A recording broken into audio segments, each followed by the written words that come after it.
Some of the best superstars in WWE games weren't even on the roster screen. You had to grind through season mode, unlock them with cheat codes, or just hope you picked the right path. But across all 25 games, only a few were actually worth the grind. So today, we're gonna go through every main WWE game, from SmackDown on PS1 to 2K25, to find the one hidden superstar in each game that was worth unlocking, and how to get them. The first stop is the SmackDown series. 5 early WWE games packed with hidden superstars, some unforgettable and some totally not worth it. Let's start with the one that began it all, WWF SmackDown. When WWF SmackDown dropped in 2000, the idea of hidden superstars felt brand new. But what made this game stand out? You didn't just unlock superstars, you had to build them. Instead of a full unlockable, you earned superstar parts through season mode, and if you knew exactly what to do, you could create one of the strangest unlockables in WWE game history, the Blue Meanie. By the time this game was released, Meanie wasn't even on TV anymore. He's been quietly sent down to developmental, but somehow he was still hidden as an unlockable. To unlock him, you had to lose to China in July during pre-season mode. Yes, lose on purpose. Do that, and his parts become available and create a wrestler. For a guy who was barely on the main roster at the time, the Blue Meanie became one of the rarest unlockables in the entire series. And believe it or not, the next game took things even further. WWF SmackDown 2 didn't just improve the gameplay and roster size, it changed how unlockables worked. This time, hidden superstars were fully playable characters. And the best one, Stone Cold Steve Austin. Now here's what made that crazy. When launching a game, Stone Cold wasn't even on the roster screen. For the biggest name of the Attitude Era, that was shocking, but there was a reason. He's been out for almost a year with a neck injury, and the developers didn't know if he'll be back in time. So they hit him, right where he returned in real life. Backlash. To unlock him, start season mode and play through the first month. At the Backlash pay-per-view, he shows up as a guest referee. After that match, he's yours. It was the first time this series that unlocking someone felt kinda necessary and perfectly timed. But in the next game, the best unlockable, let's just say he's been known to have a few personalities. Mick Foley being in Just Bring It was pure luck. By the time this game dropped, he wasn't even in the company anymore. His last real appearance was a guest referee at WrestleMania 17, and the same day Just Bring It was released, Foley officially left the WWF. However, thanks to 2001 having no patches or updates, he managed to make it in anyway. Unlocking him wasn't easy though. You had to follow a weird path in story mode, turn down Vince's tag team offer, talk trash backstage, win a bunch of matches.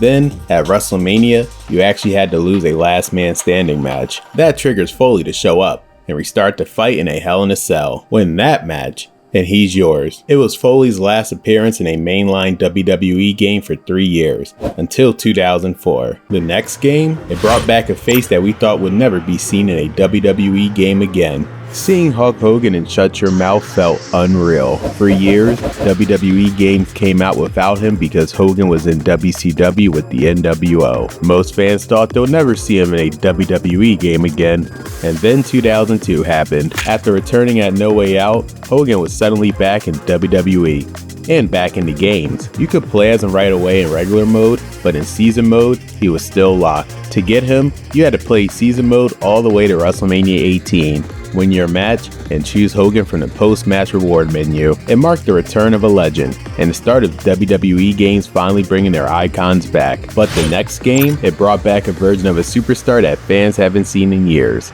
Here Comes the Pain introduced the first ever Legends roster in a WWE game. And buried inside the unlockables, Old School Undertaker. This version hasn't been seen in a video game since WrestleMania, the arcade game in 1995. And at the time this game was launched in 2003, Undertaker was still in his big evil persona, but 1 month later, he would be buried alive. And at WrestleMania 20, he would come back as the dead man again. It's like the developers saw it coming. You had to grind through season mode, win matches, earn in-game cash, and save up $35,000 to buy him from the shop. But once you did, you could have the American Badass versus the Dead Man in the same match, and no other game has done that before. This was the game that started it.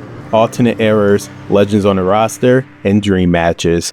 This next era of WWE games were bigger, louder, and a lot harder to unlock superstars. The SmackDown vs. Raw series spanned 7 games across multiple consoles, and for the first time, Fans had to dig through season modes, mini games, and even brand exclusive paths to find hidden superstars. Some unlockables were awesome, others totally forgettable. So let's kick off this new generation with the very first SmackDown vs. Raw and uncover the hidden superstar that actually made the grind worth it. For 7 years, Bret Hart was gone from WWE. His final moment, the Montreal Screwjob in 1997, and after that, silence. So when fans saw his name show up in SmackDown vs. Raw in 2004, it felt unreal. Bret has not been on WWE TV, has not returned, and as far as we knew, has not even made peace with the company yet, and somehow, this video game brought him back first. This was his first appearance in a mainline WWE game, and his first time in any WWE game since WWF Warzone in 1998. To unlock him, you had to earn 20,000 SmackDown dollars by grinding Season or Challenge mode, then buy him from the in-game shop. And believe it or not, he wasn't the only Hart Foundation legend making a return. The British Bulldog was supposed to debut in SmackDown vs. Raw. His model was finished, in the files, and ready to go, but licensing issues with his estate shut it all down, and he was cut. Still, his character data was left behind in a retail disc, and data miners later proved he was 100% planned. It took an extra year for Bulldog to finally make it into the game, in SmackDown vs. Raw 2006. To unlock him, you had to earn 28,000 SmackDown dollars in Season or Challenge mode, then buy him from the in-game shop. And here's the wild part. This was his only on-disc appearance in the entire SmackDown vs. Raw series. He wouldn't show up again until SVR 2011, but that was his DLC. And now, that content's gone forever. So if you ever wanted to play as Bulldog in this era, 2006 was your one shot. But in the next game, developers gave us not just one version of a superstar, they gave us 3. SmackDown vs. Raw 2007 pulled off something no WWE game has done before, and wouldn't do it again for another 6 years. It gave us all 3 faces of Mick Foley: Mankind, Cactus Jack, and Dude Love. Sure, Mankind had been in games before, and Cactus Jack showed up way back in SmackDown too, but this was the first time Dude Love ever made into a mainline WWE game, and the only time he could put all 3 in the same match. Even better, Foley himself is also on the roster, meaning that with 4 players, you could literally book a fatal 4-way of McFoley fighting himself. To unlock them, you had to win the SummerSlam trophy in Season mode, then buy each persona from the WWE shop for 12,000 apiece. The next game, let's just say it brought in a high-flying legend that ECW fans never thought would make the cut. SmackDown vs. Raw 2008 brought ECW into the mix, and it came with one of the most unexpected unlockables: Sabu. The homicidal, suicidal, death-defying ECW icon somehow made the final roster. Even though WWE released him 6 months before the game launched, they easily could have cut him, but Sabu stayed. Why? Most likely because he was already part of 24/7 mode, and THQ was too busy removing Chris Benoit to deal with another roster change. To unlock him, you had to grind 24/7 mode and save up a whopping $210,000 to buy him from the WWE shop, but it was worth it, because this is the only WWE game where Sabu is playable, ever. One of the most unique unlockables in the entire series. And just when you thought things couldn't get more random, the next game handed us a hidden character that most fans didn't even know existed. By 2009, WWE fans were used to unlocking legends in these games, but SmackDown vs. Raw 2009 flipped the formula. No legends, in-game shop, and no in-game currency. Why? Because THQ was prepping Legends of WrestleMania, and this game had to fill the gap with something new. So instead of giving us another Hall of Famer, they gave us Tony. Tony is a made-up army soldier from John Cena's Road to WrestleMania. He uses Cena's full moveset and only exists in this game, never referenced again, and yet somehow, he's become a legend in the WWE gaming community. To unlock him, play Cena's Road to WrestleMania. In Week 7, tag with Jeff Hardy and hit an FU on both Regal and Umaga. And just when you thought unlockables couldn't get any stranger, the next game gave us not one, but 2 hidden characters that broke every rule. If you played WWE games in the 2000s, you know these guys. Green and red were the training dummies in the creative moveset screen. You've seen them eat super kicks, suplexes, and pedigrees for years, but you never thought you'll actually get to play as them. That was until SmackDown vs. Raw 2010. For the first time ever,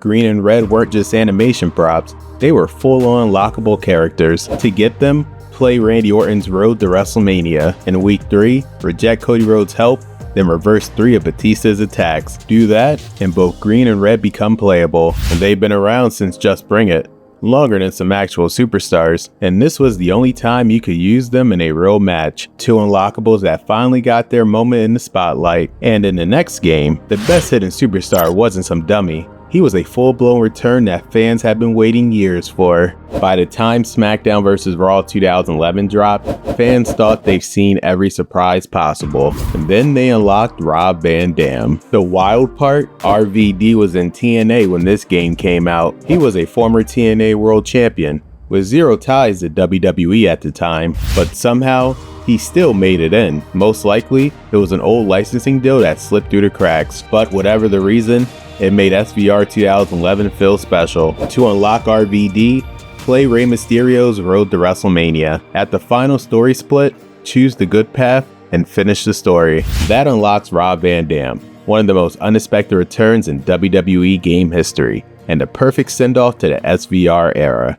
After 7 years of SmackDown vs. Raw, THQ hit the reset button. The PlayStation 2 era was over. A new engine, a new brand, and one final run from THQ. But just because the series started over, didn't mean they stopped hiding superstars. Let's kick off the WWE series with WWE 12, and the unlockable that made fans lose their minds. When WWE 12 launched, no one expected this. Brock Lesnar hadn't been in a WWE game since Here Comes the Pain, and he hadn't wrestled for WWE in almost 8 years. So when fans unlocked him in Universe mode, minds were blown. This wasn't a reused PS2 model. This was a brand new Lesnar, complete with his UFC look, the sword tattoo, and a more brutal moveset. He wasn't back in WWE yet, but this game made it feel like he was. To unlock him, all you had to do was win your very first one-on-one match in Universe mode. That's it. It was the ultimate surprise, and the perfect way to launch the new era of WWE games. Bigger, badder, better. Just like the tagline said. And the next game, it gave us a younger version of a top superstar. Someone who just started to rise when Brock first left. WWE 13 was all about the Attitude Era. Stone Cold, DX, The Rock, but buried inside the unlockables was someone you'll never expect in this kind of game.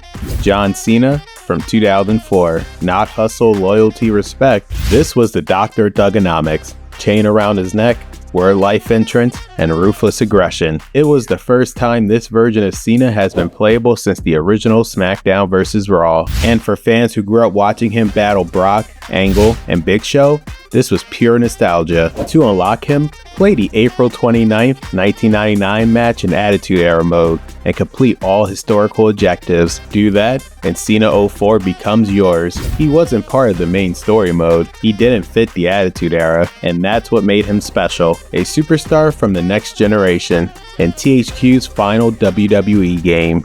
After WWE 13, everything changed. THQ was gone. 2K took over, and the final era of Yuke's developed WWE games had officially begun. 7 titles, many unlockables, but not all of them was worth the grind. So let's go through the WWE 2K series and find a hidden superstar in each game that actually deserved a spot on the roster. Starting with WWE 2K14. You almost had to do a double take with 2K14. Goldberg in a WWE game again? By 2013, fans had pretty much given up hope. He hadn't been seen in a WWE ring since 2004, and his last video game appearance, it was Here Comes the Pain, a full decade earlier. But WWE 2K14 quietly pulled off the impossible. Thanks to the 30 years of WrestleMania mode, Goldberg was unlocked in the infamous WrestleMania 20 match against Brock Lesnar, a match most fans wanted to forget. There was no sign of Goldberg returning to WWE at this time, none. And yet, here he was, playable years before his actual comeback in 2016. It felt like the game knew something the rest of us didn't, and all you had to do to unlock him, beat that Mania 20 match and complete all objectives. But Goldberg wouldn't be the last superstar to make one final appearance before vanishing again. WWE 2K15 was 2K's big debut on Next Gen.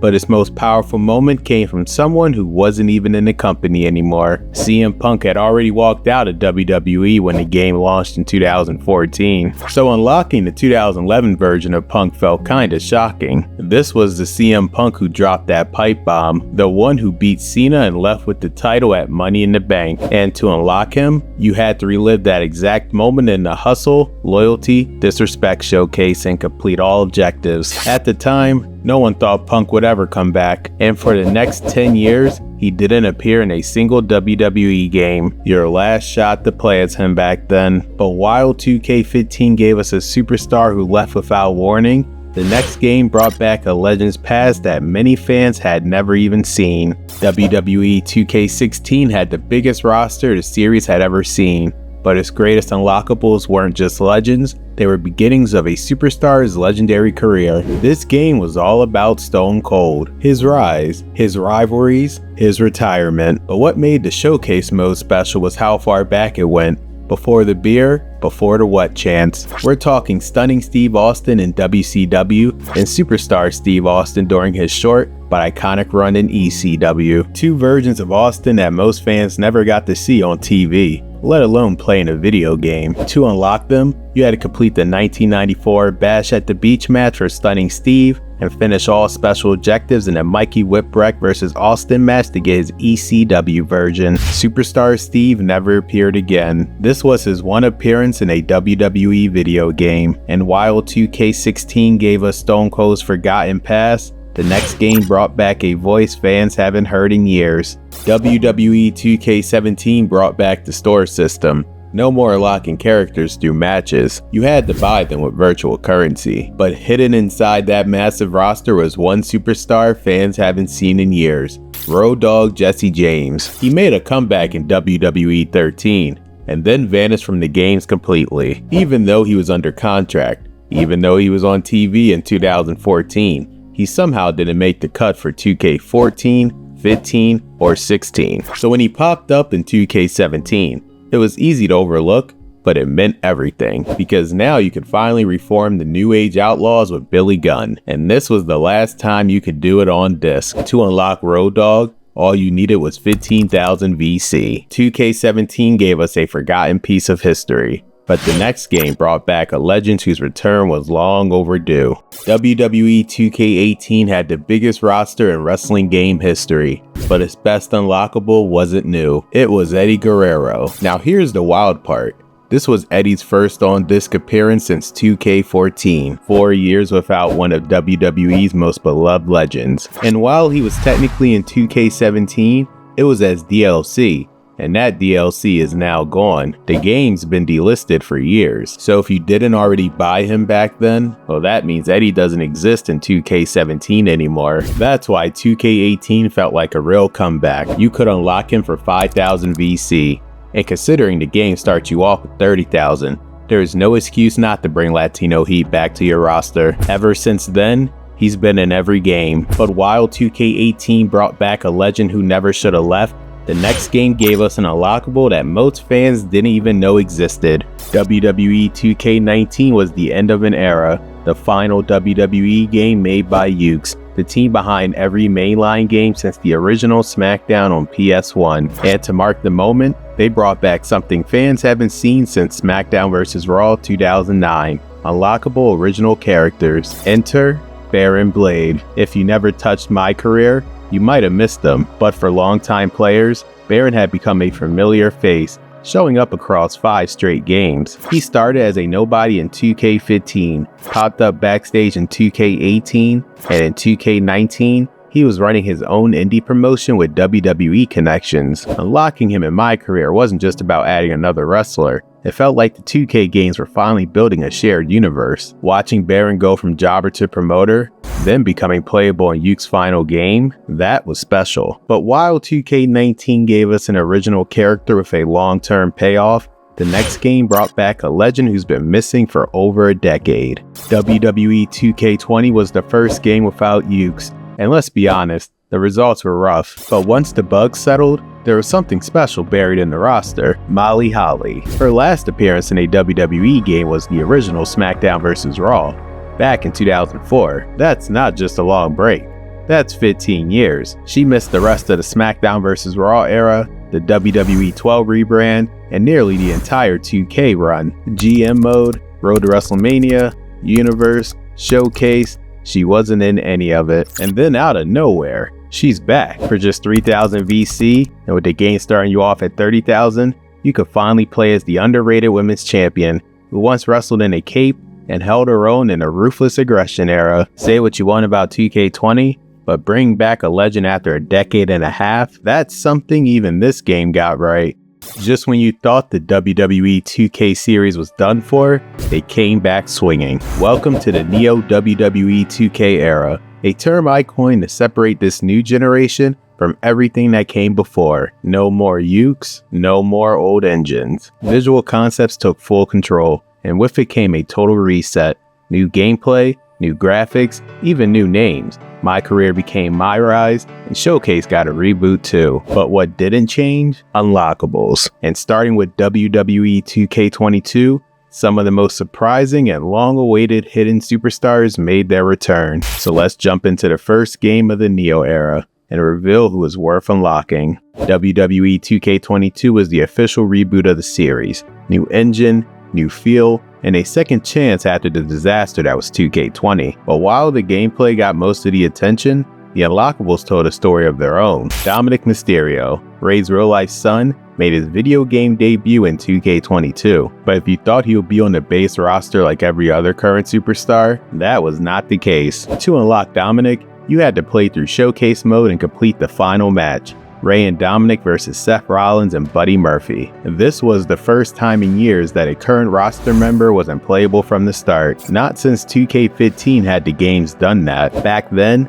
Dominic wasn't nearly as popular as he is now, so hiding him behind an unlock felt strange, but also fitting. Rey was the cover star after all, and the next game, it featured an unlockable that broke every rule, including visibility. WWE 2K23 brought John Cena back to the cover for the first time since 2K15 and gave us a showcase with a twist. Instead of playing as Cena, you played as the people who beat him. But in the second to last match, things got weird and awesome. You're thrown into a bonus match called Didn't See That Coming, where you face Super Cena, an invisible version of John Cena. The only way to track him is by watching his floating gear, and if you somehow win, you unlock Super Cena, a fully playable character with a 100 overall rating. Not just the strongest in 2K23, the strongest in any mainline WWE game. Golden AJ Styles in 2K19 was the first with a 100 rating, but he was locked behind an online server that's long gone. Super Cena, he's available offline and impossible to ignore. And the next game, 2K doubled down on alternate timelines, with two superstars who couldn't be more different. WWE 2K24 was supposed to be a celebration of 40 years of WrestleMania. Instead, we just got 16 WrestleManias in Showcase. But there was one saving grace: the Firefly Funhouse match from WrestleMania 36. For the first time ever, 2K recreated this surreal, cinematic segment between John Cena and Bray Wyatt, and inside it were some of the most interesting unlockables in years. By completing that match, you unlock multiple alternate versions of both men. For Cena, his 2020 attire, his 2002 debut, Dr. Thuganomics, NWO gear, WrestleMania 30 look, and his Saturday night's main event outfit. For Bray, Firefly Funhouse, Wyatt family, Wolfpack gear, his own SME look, and The Fiend. Some of these only appeared on screen for a few moments, but 2K made them fully playable, and it was easily the most creative use of Showcase rewards. But in 2K25, fans were rewarded with something they've been demanding for almost 2 decades. WWE 2K25 finally did what 2K14 and 2K24 couldn't. It gave us Big Papa Pump, on disc, fully playable, and not locked behind a paywall. Yes, Scott Steiner was in 2K14, but only as DLC, and that DLC long gone. And sure, he popped up again in 2K24, but only as a My Faction Persona card. Let's be real, that doesn't count. But finally in 2K25, you unlock Scott Steiner by playing through My Rise. Choose the reclaimed WWE path, to recruit WWE legends, and beat Steiner in a legendary help mission. Do that, and he's yours. along with DDP, a Lunger Blaze, and a wrestling convention arena. For fans who waited nearly 2 decades to see Big Papa Pump return for real, this one was long overdue, and it might just be the best unlockable the Neo WWE 2K era has done. We've uncovered some of the best hidden superstars, but trust me, that's only scratching the surface. Stuff buried so deep, even longtime fans never noticed. From snowball fights and shut your mouth, to special animations, cut characters, and developer oversights no one talks about. There are 29 things you probably don't know about WWE games. So if you thought you knew it all, think again. Click here to find out what was hiding right in front of you.